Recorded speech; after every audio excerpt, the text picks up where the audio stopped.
right. There is no AI in the title, which makes you being here even more impressive. Thank you for coming. And let's talk about Enshittification. So, Enshittification was selected a word of the year a couple of years ago by whatever American Academy of English Language, not sure what the exact title. First of all, kudos them for selecting the right color for the pie chart. That was very impressive. And also, like, you look at the others, kind of weird. But I think they nailed it with Enshittification. What is it? Why do we have it? How do we fix it? So the term invented by Cory Doctorow, he is, I need to start recording. Okay, now I did. All right, perfect. Okay, so Enshittification, word of the year, invented by Cory Doctorow. Cory Doctorow, like, I don't know what his official title, but his official title should be a geek. He's a geek, big time. For multiple reasons. He writes sci-fi, he's a developer, he was actually in the KXD comics number of times, and he's a big deal. And he had a blog post first and then a lot of conference talks and keynotes about Enshittification, and this is how he defines it. It's when a platform starts to exploit its user base and at the expense of user experience.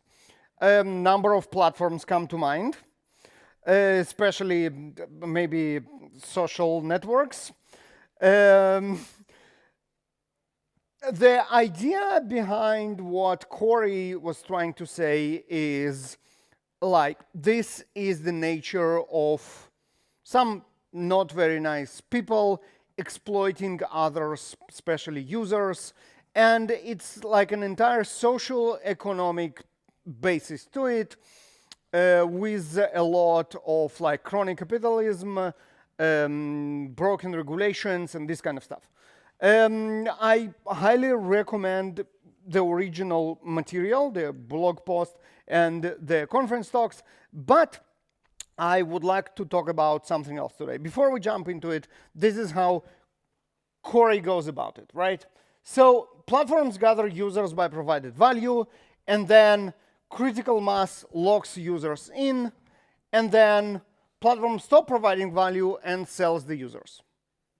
Right, that sounds very familiar, happened for over and over again on multiple platforms, and obviously Cory here is on point because we all kind of experience it on a daily basis. Reductionist view, purely technical Enshittification, why our software is shit. My name is Baruch Sadogursky. I'm at JAVAPRO on those and platforms that we just spoke about and others, because users lock in and everything else. Head of developer relations at Toxcare. That's the nice penguin right here. We also do awesome t-shirts. And by the way, I'm personally hiring 2 developer advocates right now. If you are into DevRel and looking for a job, let's talk. If you know someone awesome, let me know. My thing is developer productivity, and I will try to show you how a lot of what's going on in today's software has a lot to do with developer productivity. Personal journey, I started as a developer many years ago and then switched to DevOps with a great company called JFrog that you might have heard about, and spent a couple of years in another great company called Gradle dealing with developer productivity engineering in particular. I Java champion, authored a couple of books very related to those topics, DevOps tools for Java developers and Liquid Software, about how we should release software so it won't suck that much. And the most important slide of this of the entire talk is this. If you go to speaking.jbaruch, you can go there right now or later at any point of time, you'll find a page dedicated to this talk. It's already had the slide uploaded, the video that I'm recording right now without the first 10 seconds. And then all the links, including the original material of Corey about social economic enshittification, and everything that we are going to talk about from this point onward. It is conveniently on the bottom of every slide, together with hashtag JCon 2025 that you should use when you discuss this talk on the social platforms that were sold to, like, sold the users and all that. If you want to ask questions, I only have 91 slides to go over 45 minutes, so it will be close. But you can use the Slido link to ask questions, and we'll see if we will have time to get to any of those. Okay, my favorite Venn diagram in software engineering is this.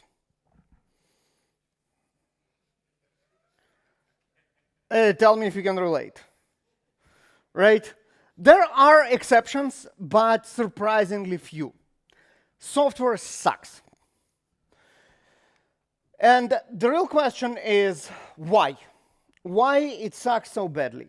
I will start with showing you a couple of examples, just, you know, to get your juices of hate flowing, and then we will try to figure out why everything is so bad. How about an operating system which is basically like a file storage thingy that loses files? Or, you know what, maybe the company that has a slogan of privacy that's Apple actually had one of the biggest privacy kind of blowouts out there. Happened not so long ago, like 6 years ago. I don't remember if you, I'm not sure if you remember that. It was a very strange thing. People would see other people's screens, like other people's cameras, when they called them on, wait a second, important stuff. Right? When they called someone on FaceTime without the other party accepting the call. It really happened. And the most ridiculous is that a mom of a teenager found it while their teenager was playing whatever, Fortnite or something, and contacted Apple support, and they just ignored it for a couple of weeks. And I mean, I remember my reaction to that. It was like, how that's even possible? And especially with Apple, who's very proud of doing the privacy thing, right? It was absolutely bizarre. In any way, Twitter or X, troubles there started way before Elon broke it completely. So I don't know if you ever experienced it, if you remember this platform, if you were been there. The auto-scrolling thing, right? You kind of start, you open it, you start to read the first tweet, and then it goes away, right? It's been there for a decade at least. Finally, in 2021, that's 5 years ago, someone, Twitter support back then said, you know what, we are going to fix it. Like after 5 years that it existed. It's still there. Right, the problem is still there 5 years later. Now, the funny thing is what people do in order to prevent it.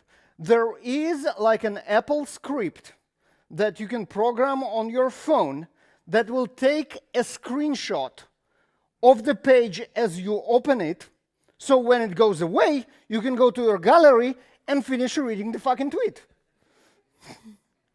This is, I mean, that's absolutely insane. Right, so remember move fast and break things, Facebook and such? They broke things, but they had a good excuse. They moved fast. No one can say that Facebook moves fast anyway, anywhere those days. There is literally nothing happening in terms of features and improvements for years, but break things they do. 30,000 open bugs on their platform as of like today. 30,000. That's pretty impressive. Yeah, what else? LastPass. I used it for many years. That's like your password manager. And 2015, they had like a very, 2011, they had a pretty bad security incident, the first one. Like, it's weird. 2011. And I remember like experiencing it. I was a customer, and I was like, okay, shit happens, it's fine. Now they will double down on security, and it will probably never happen again. They will probably be more secure than others because now they kind of really invest in it. They had like 7 security accidents since then. One worse than other, including stuff like unencrypted information from people's vaults. I was like really bad, and I'm not their customer anymore. But yeah, I mean, they really had one job. This is also awesome. CrowdStrike take great pride of protecting endpoints from hackers. And you know what? When all the endpoints are down, no one really can hack them. That's one way to resolve it. Last year, a year ago, most of the world airlines were grounded for at least a day. Delta suffered it for like a week after because all their Windows endpoint stations just went blue screen one morning. I was flying that day. That was a very interesting experience. First of all, you go through the airport, and there are a lot of screens. There is like the flight information, and then there is like advertisement, and you just walk in a hallway of blue screens around you. That was absolutely surreal. And funny thing is that I actually managed to fly out that day on another airline. I was supposed to fly on United, but eventually I flew out on Southwest. And they didn't have any downtime on this day because there is no CrowdStrike agent for Windows 3.1.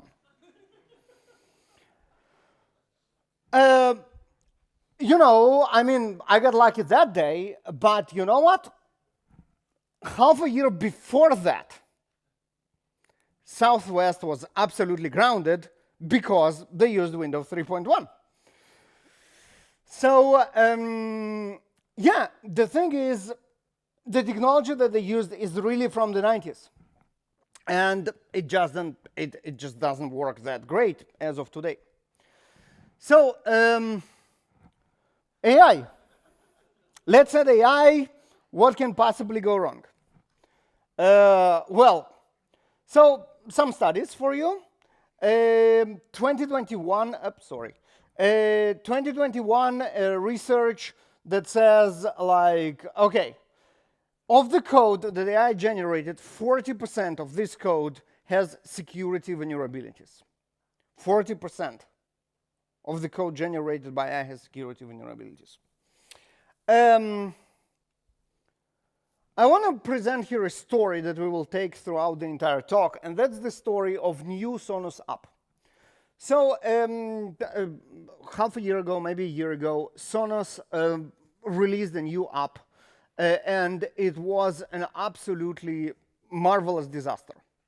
The reason why this is so interesting is because they had multiple whistleblowers that, after the fact, told the press what happened in the company when all this debacle went down.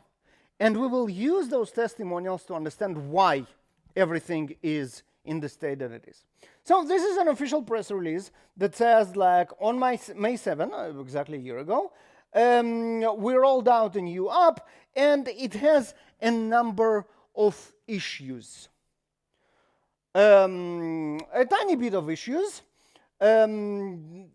That's their app reviews, 200,000 reviews on a new app. It's not a new version, so all those reviews are absolutely fresh and new. A couple of days after the release, 1.2 2 rating because you cannot give 0 stars. So, another reason why everything is bad is stagnation, right? There is no innovation in software today if you don't count slapping AI chatbot on it, and you shouldn't. Right, so look back at your phone operating system. Last time you were excited about the upgrade, like, oh, that's a new thing. What was it and when? I mean, I don't know, Dynamic Island? Anyone was excited about Dynamic Island? And that was like the biggest thing in the last like 5 years or something? Seriously, nothing happens.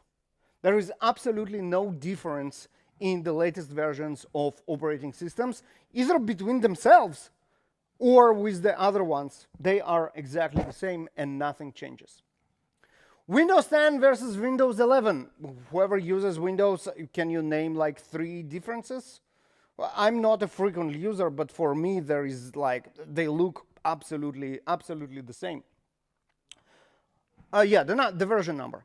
And you know what? This chart kind of shows that there is generally no difference. The market share doesn't change with the new version because there is nothing new there, and there is no reason for anyone to actually upgrade. Which kind of leads to the question of like why no new software is being released. And this is also very kind of mind-blowing. You can just slap chatbot on, and that will be your new feature.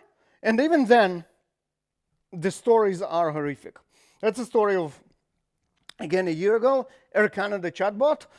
Someone negotiated like a ticket for $1. And the line of defense of AI was, well, that's not us, that's AI. We have nothing to do with it. It's a thing of its own. We don't have to honor that.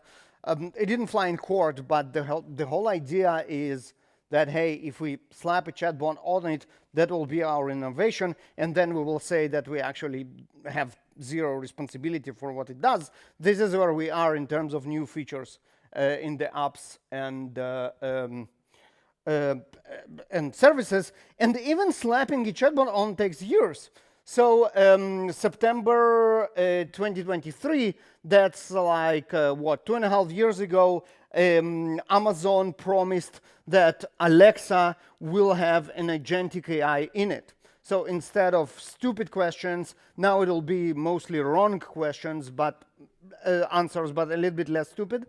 So they have the hardware, right? So they have the speaker and the microphone and the camera and everything else. They have the backend, which is like AWS services that is running. And you might think, okay, how hard it is to replace like the stupid if-else algorithms that Alexa speaks with us with just a voice interface over OpenAI or whatever. 2.5 years. And then like a couple of months ago, availability Alexa Plus, that's the name, will start rolling out in the US in the next few weeks. That was 10 weeks ago, and obviously it's still not happening.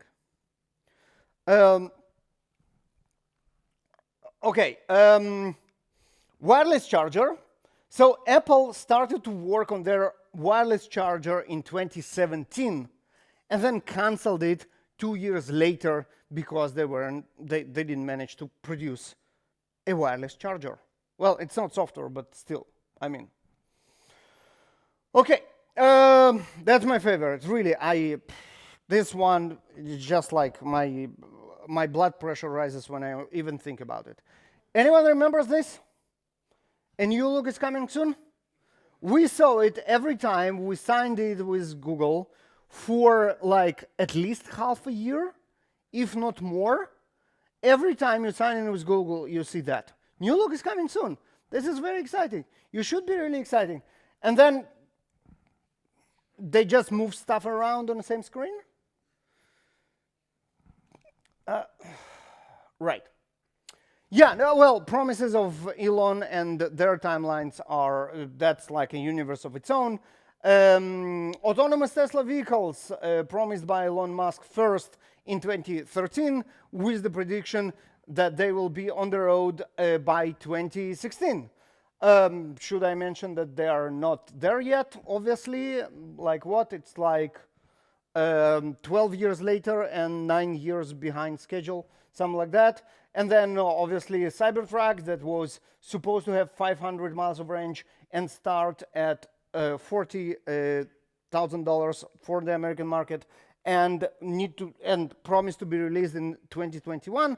It was released in 2024, well, late 2023, so 2 years later, had the range of under 300, a little bit over half, and the price that was almost 3 times this number. So, not very close.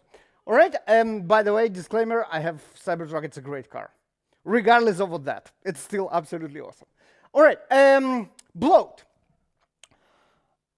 I mean, why do we care about the size of software in 2025 when storage is doesn't cost anything, etc.?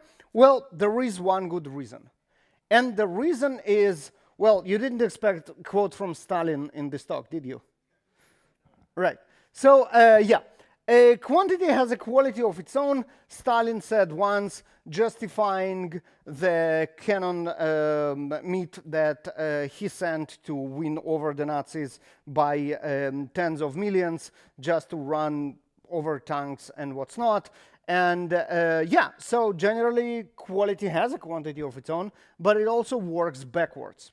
Sometimes quantity really affects the quality in a bad way. In terms of bloat, it has to do with surface of attack. The more code we have, the more potential security vulnerabilities there are there.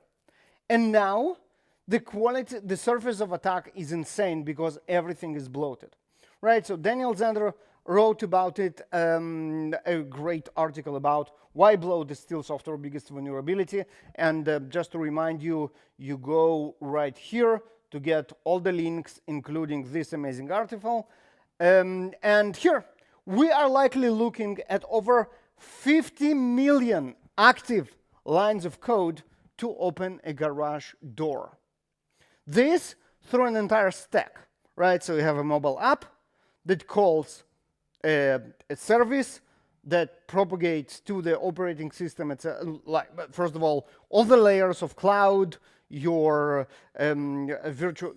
first your containerization, and then first virtual machine, and then containerization, and then another virtual machine, and then operating system, and then bare metal, and all in all, it's 50 million lines of code to open a garage door.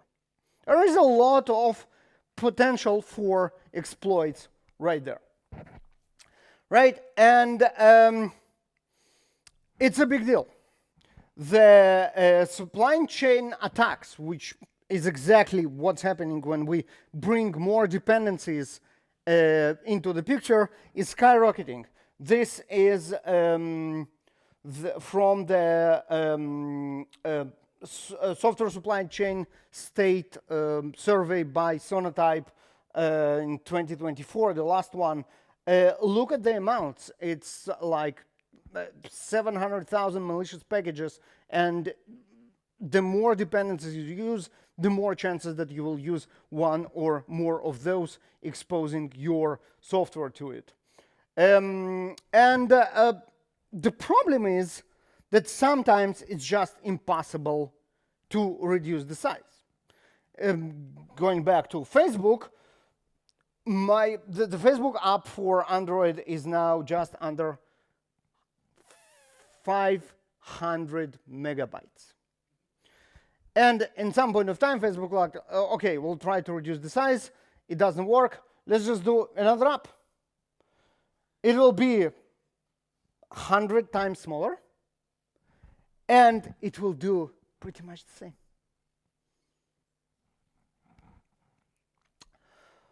Yeah, Google Chrome obviously has to be mentioned as the elephant by memory consumption. And this is what, like 50 gigabytes of RAM just by sitting there and being open. That's obviously not a new issue. The memes about Chrome eating RAM are numerous and funny. The problem is that Chrome now is almost an operating system for a bunch of other stuff, right? So if Chrome eats RAM, all the browsers that are based on Chrome are eating RAM. Right, all the browsers like Edge and Brave and Opera and Arc and everybody are just Chrome, and they're all eating RAM. And Electron apps are also Chrome, so they're all also eating RAMs. And you use tons of those. You might use Slack. Well, you cannot use Skype anymore since last week or something. But you might use Slack, and you might use Teams, and you might use GitHub, and Twitch, and so many others. Each and every one of them is a little Chrome that eats tons of RAM. Is it possible to do it differently? So Facebook managed with their own platform, but it's not only that. Here is, for example, Sumatra PDF Reader. Sumatra PDF Reader renders PDF files, and its size is 16 megabytes. You know what other app displays PDF? Adobe Acrobat.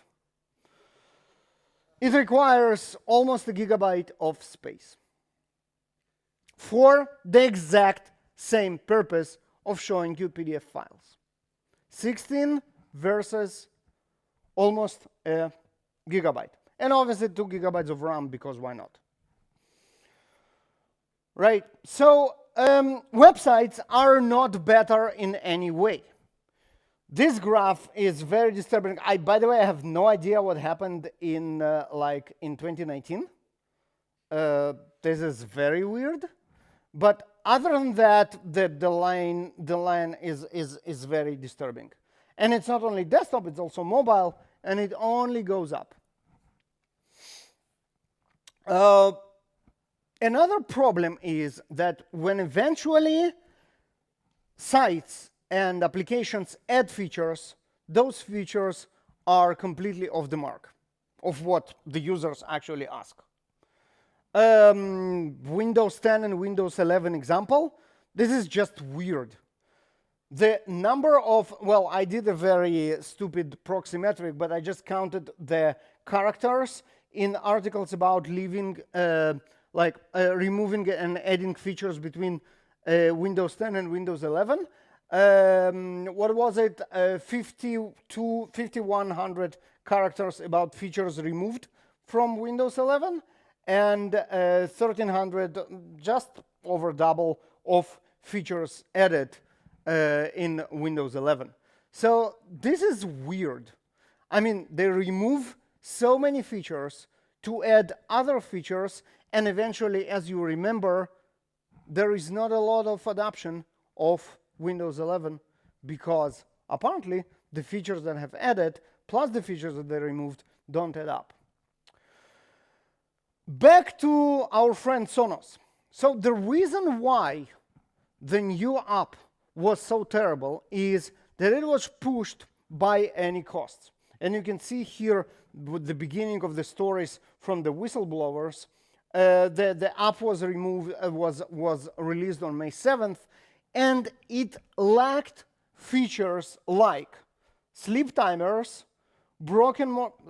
local music library management, and ability to edit playlists or add them to the queue. This is a music management app. This is what it's supposed to do. And it didn't have any of that on the release date. And now we're getting to the second part of our talk, and this is why. So, as I mentioned, Sonos gives us a very insightful look into what actually happened, because there are like workers that shared it, and it was absolutely brilliant to see what's going on, right? So the first thing is no one writes new code. And you cannot create new product without writing code. But you can see the studies, one after another, that find horrific statistics like this. Median code time per developer per day is under 1 hour of 8 hours, 9 hours workday. There are good reasons for it not to be 8 hours, obviously. No one really should write code 8 hours in a row, but obviously not 52 minutes. And it's not only the fault of the developers that do something else during this time. A lot of it is on management. And there are so many ways to screw things up when you are in management. With overconfidence. This is from Sonos whistleblowers. So they had a very... Sonos chief product officer reportedly instituted the company reorganizations that caused chaos. People who have been following the... So reorganizations right before the release. They separated people that has been working together for years, creating great products, and I don't understand what would motivate someone shake things up like that. Workers who pointed at this as a problem were yelling at, screaming at the meetings by the managers. And this kind of stuff can really kill productivity, obviously. Attention Span is a great book that you can find the link of right here,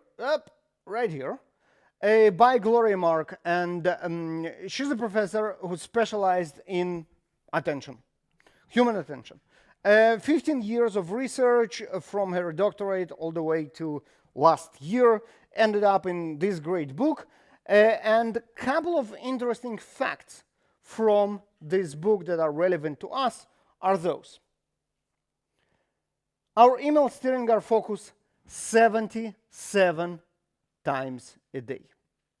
I mean, you probably know that you check your email more often than you should, but did you realize it's 77 times?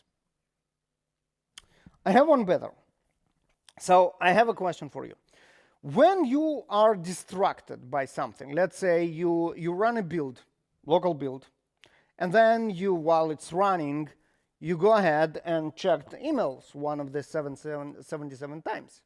How long it will take you to get back to what you did before?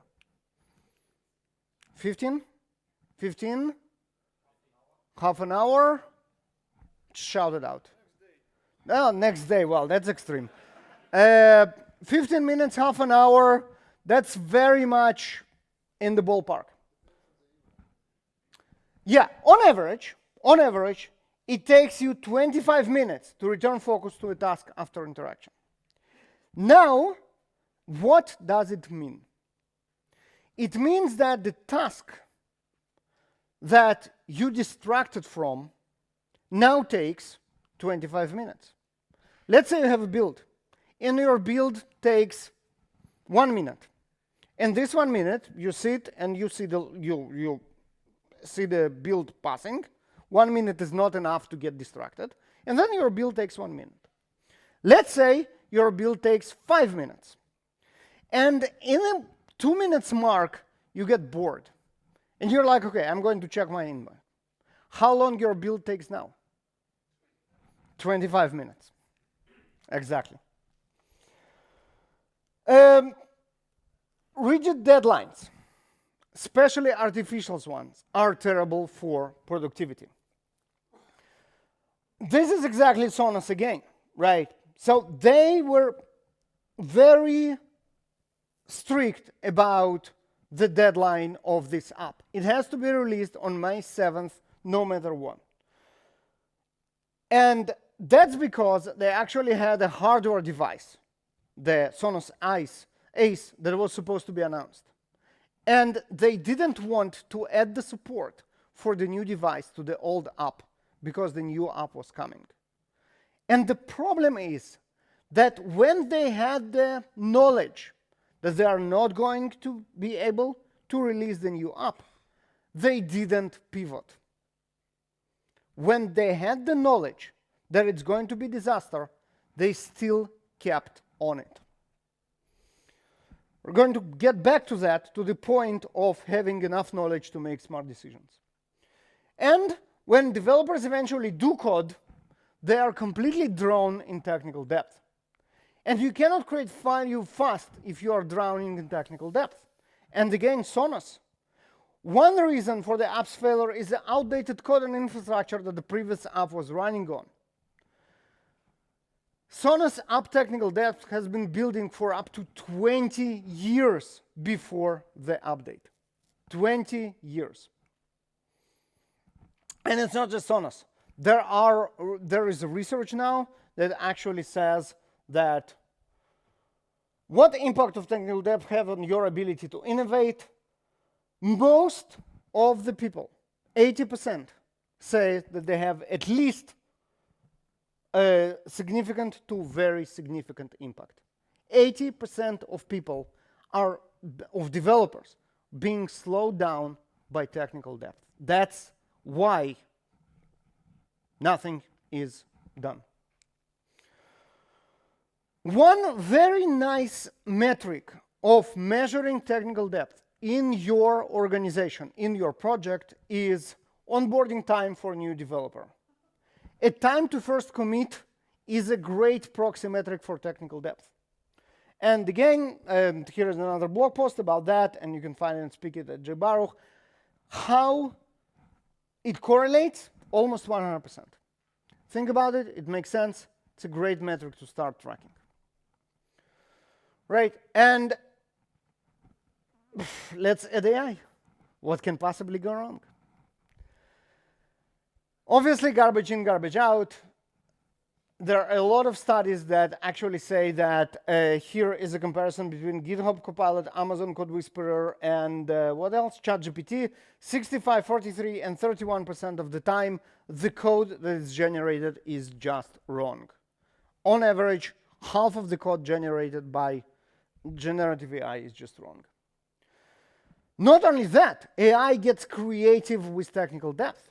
Here's another research that shows that AI-generated code came up with 4 new technical depth types that didn't even exist before, that we need to deal with now. And this is very, very impressive.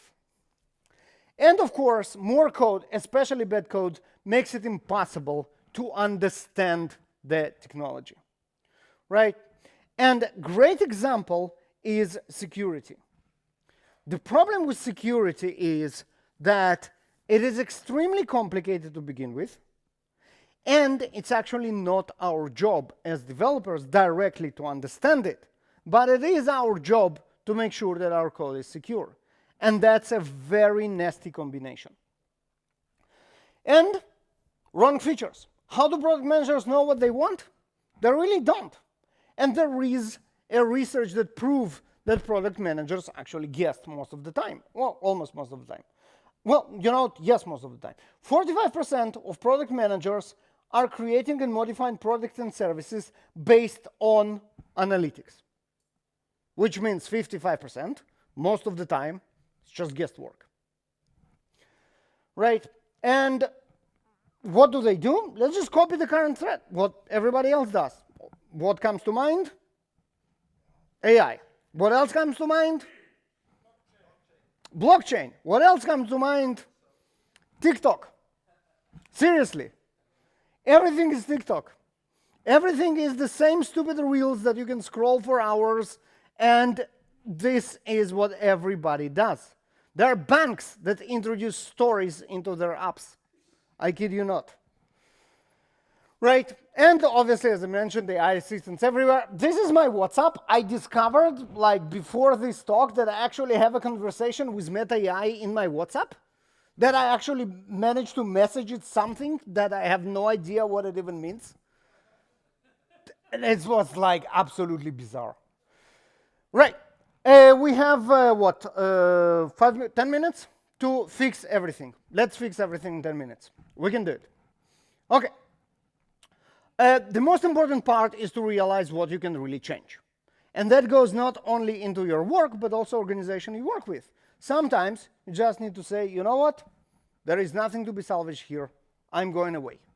And that's a good move. But if you can change stuff in your organization, let's talk about what we can actually do. Productivity, how to write more code. Concrete and useful tips.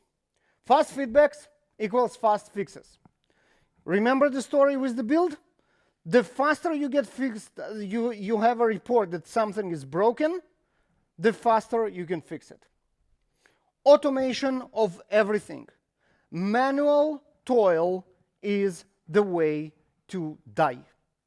Not only because it's not the same every time when you do things manually, not only because it's boring and then you go to read emails and then you come back in 25 minutes and you code at 52 minutes a day, but also because you usually do it wrong because it's boring and complicated and it's not.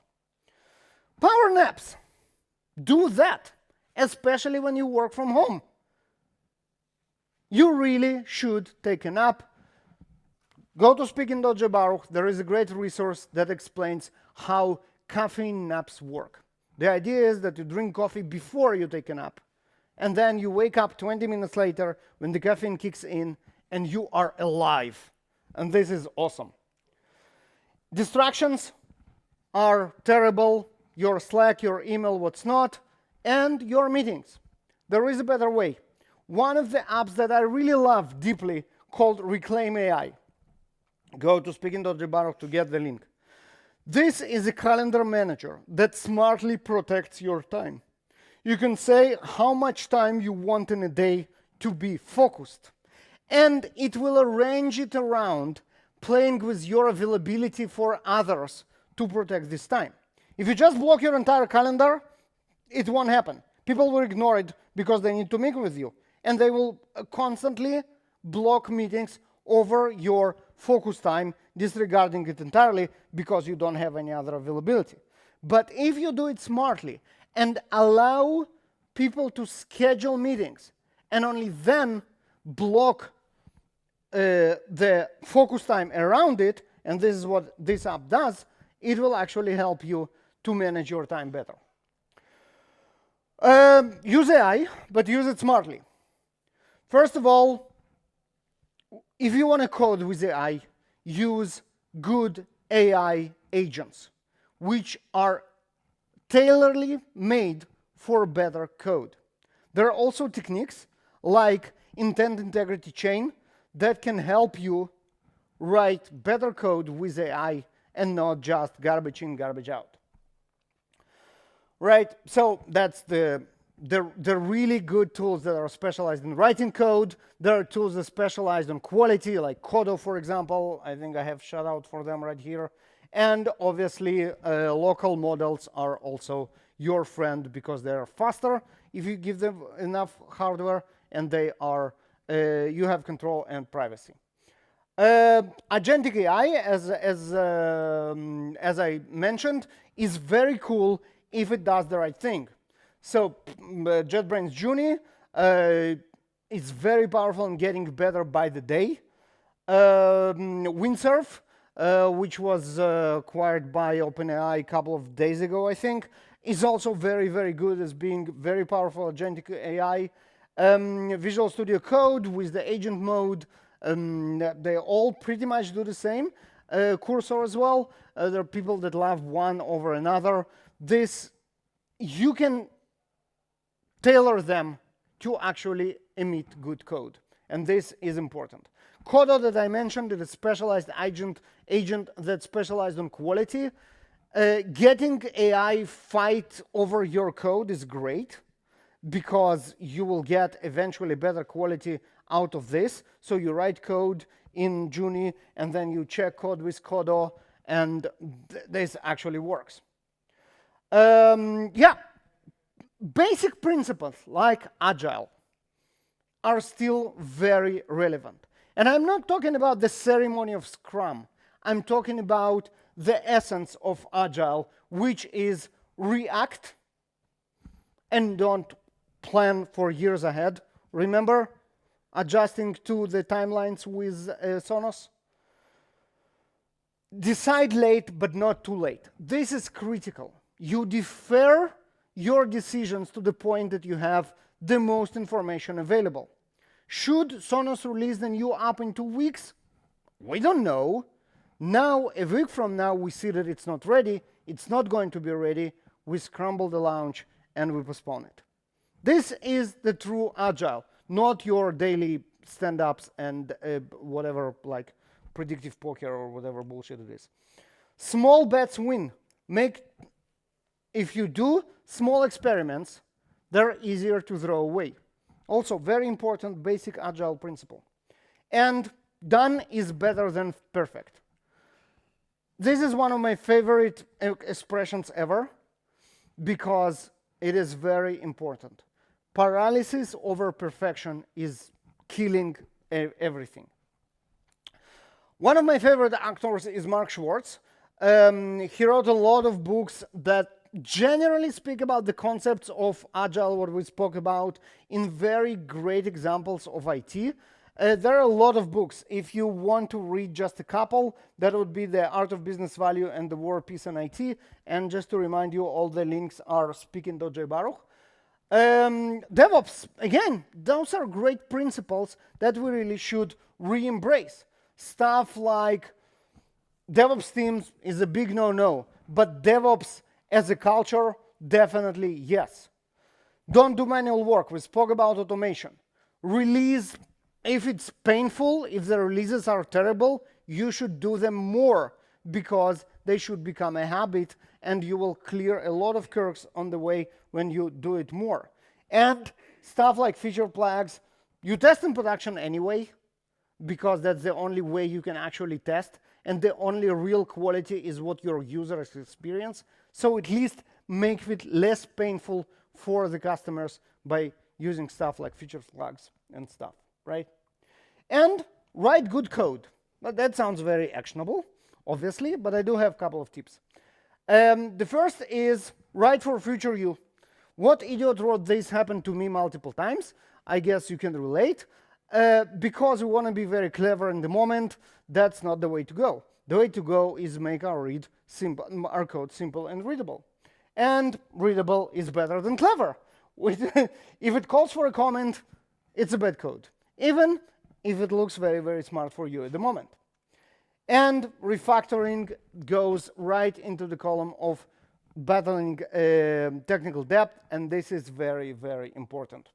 Technical debt, you have to kill it before it kills you, because as you saw, it really kills you. What else? Write docs, find docs. Documentation is a pain because they are static, they are write once and read probably never. There is a better way. Again, with AI, surprisingly, stuff like Naboo, and that's another great example of AI implemented correctly. This is a system that brings the documentation into the context of what you are doing right now. You are in Jira, you are in Slack, you are in code. You see the relevant parts of the documentation appear right there, right then, with relation to everything else. Think negatively. This is an interesting one. I'm generally an optimist, so it's kind of hard for me, but it's only very important for us to think negatively in our code. And what I'm talking about is hackers love optimistic devs. If you only think about a positive scenario, my code works, it does what it needs to be done, this is obviously very, very dangerous because you ignore errors, you ignore potential avenues of attack, and this is obviously bad. And retries and fallbacks, happy users, resilience, back pressure, and all this kind of stuff, this is also something that we don't think enough. And obviously monitoring isn't optional, observability is something that is absolutely critical, right? Know what you don't know, then there is a lot, but there is no reason to panic. One of the things that you don't know, and we already mentioned, is security, because it's dumped on your lap, but it's extremely complicated. Sometimes you can delegate. And hey, Duxcare, thank you for paying. And Secure Chain for Java is an example of those things that you can delegate when you have security vulnerabilities in your code that you are unable to migrate immediately. Instead of spending months in migrations that are not a good time because you have a release, for example, you can actually use what we provide, and those are secure artifacts for the libraries that you use to patch those vulnerabilities instead of using necessarily the latest versions. We're almost done. And last one is helping your business. Again, remember, only if you can, but if you can, do that. Talk their talk. Stuff like, well, sooner release might not sound very business-oriented, but faster time to market suddenly does. Sarcasm, well, aren't we all? I have a secret for you. Business people hate when you're being sarcastic. They really do. And that drives them mad. Don't do that. Surprises are bad. Flag issues early. This goes into Agile as well. If you want your managers to defer decisions, you need to give them, and to change those decisions, you need to give them information. You need to flag problems that might, for example, delay a release early enough so the release will be rescheduled. And yes, meeting sucks. We spoke about it, about calendar and what's not. If you are proactive enough and you write enough emails, then you will save time of not sitting in meetings. Sometimes, right? So just to summarize, everything is terrible, but it doesn't have to be. And it's not just you. Enshittification is real, and it's everywhere. It's really in every software, wherever you look. And developer productivity and managerial decisions are definitely to blame, as we learned, but we can do better with both. You, the developer, can help.